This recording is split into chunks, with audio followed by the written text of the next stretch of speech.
எல்லாருக்கும் வணக்கம். நான் Hema Subramanian. Welcome to home cooking Tamil. பாஸ்டானா பசங்க ரொம்ப விரும்பி சாப்பிட்ற ஒரு டிஷ். பசங்களுக்கு இந்த மாதிரி டிஷ்ஷஸ் பிடிக்கும்னா இதை நம்ம மாற்றி ஹெல்த்தியாக எப்படி செய்யறதுன்னு யோசிப்போம்.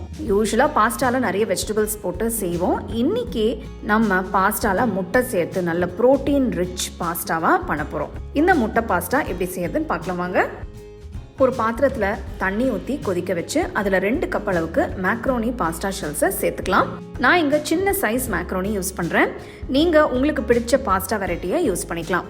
கொதிக்கிற தண்ணியில் பாஸ்டாவை சேர்த்து ஒரு 2 தடவை நல்லா கலந்து விடுங்க. இதில் 1 டீஸ்பூன் உப்பு சேர்த்து பாஸ்டா வேகிற வரைக்கும் நல்லா குக் பண்ணுங்க.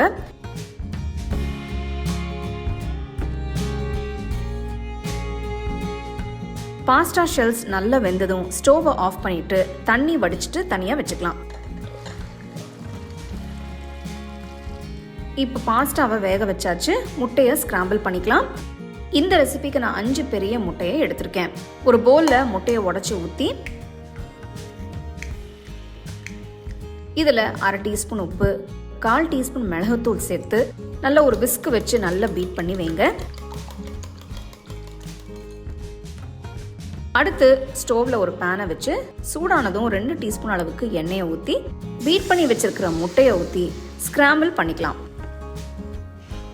இப்படியே பெரட்டி விட்டுட்டே இருந்தால் சட்டுன்னு ரெடி ஆகிடும். நீங்கள் முட்டையை எப்படி சாப்பிட விரும்புவீங்க? பாயில்டு எக்ஸா, ஸ்கிராம்பிளா, ஆம்லெட்டா, எப்படி உங்களுக்கு பிடிக்கும்? எனக்கு கமெண்ட் செக்ஷனில் சொல்லுங்கள். இதை அப்படியே ஒரு பவுலுக்கு மாற்றி வச்சிடலாம். ஒரு அகலமான கடாய் எடுத்து அதில் 50 கிராம் வெண்ணெயை சேர்த்துக்கலாம். இது உப்பு இல்லாத வெண்ணெய். வெண்ணெய் உருகுனதும் பொடுசா நறுக்கின 4 பல்லு பூண்டு, பொடுசா நறுக்கின 1 துண்டு இஞ்சி, பொடுசா நறுக்கின 1 பச்சை மிளகாய் சேர்த்து வெண்ணெயில் 1 நிமிஷம் வதக்குங்க. ஸ்டோவை லோ ஃப்ளேம்லேயே இருக்கட்டும்.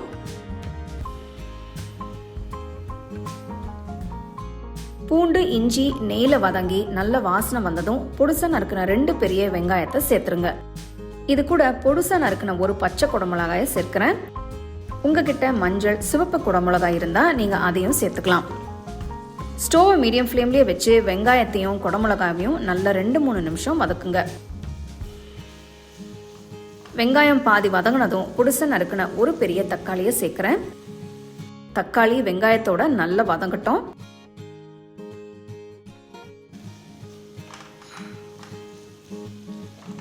தக்காளி நல்லா வெந்து சாஃப்டாக ஆனதும் 1 டீஸ்பூன் உப்பு, 1 டீஸ்பூன் மிளகுத்தூள், 1 டீஸ்பூன் சீரகத்தூள், 1 டீஸ்பூன் தனியாத்தூள், 1 டீஸ்பூன் காஷ்மீரி மிளகாய்த்தூள், ஒரு சின்ன டீஸ்பூன் கரம் மசாலா தூள் சேர்த்து எல்லாத்தையும் வெங்காயம் தக்காளி கூட நல்லா மிக்ஸ் பண்ணுங்க.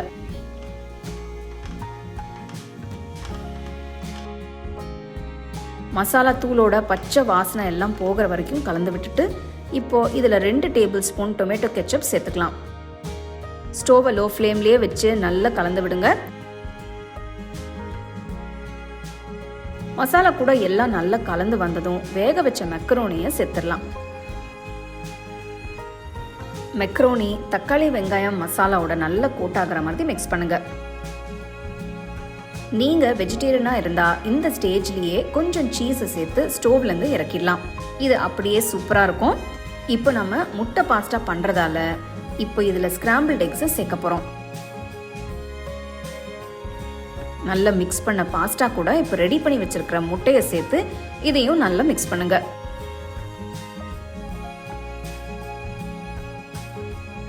நல்லா கலந்து விட்டு மேலே 4 சீஸ் ஸ்லைஸை சேர்த்து ஸ்டோவை ஆஃப் பண்ணிடுங்க. சீஸ் மேலே கொஞ்சம் சில்லி ஃப்ளேக்ஸை தூவி கடாயை மூடி வச்சிருங்க.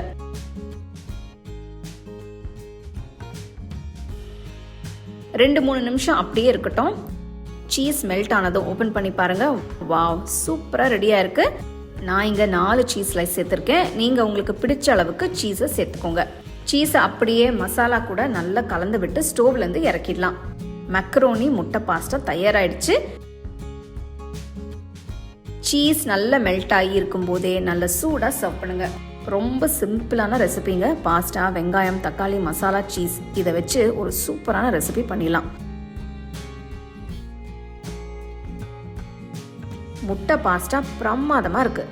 ஃப்ளேவர்ஸ் எல்லாமே ரொம்பவே அட்டகாசமாக இருக்குது. கண்டிப்பாக ட்ரை பண்ணி பாருங்கள். உங்களுக்கு நான் இந்த வீடியோவில் யூஸ் பண்ணுற ப்ராடக்ட்ஸ் பிடிச்சதுன்னா கீழே டேக் பண்ணியிருக்கேன், செக் பண்ணி பாருங்கள். டீட்டெயில்டான ரெசிபிக்கு homecookingshow.in வெப்சைட்டை செக் பண்ணுங்கள்.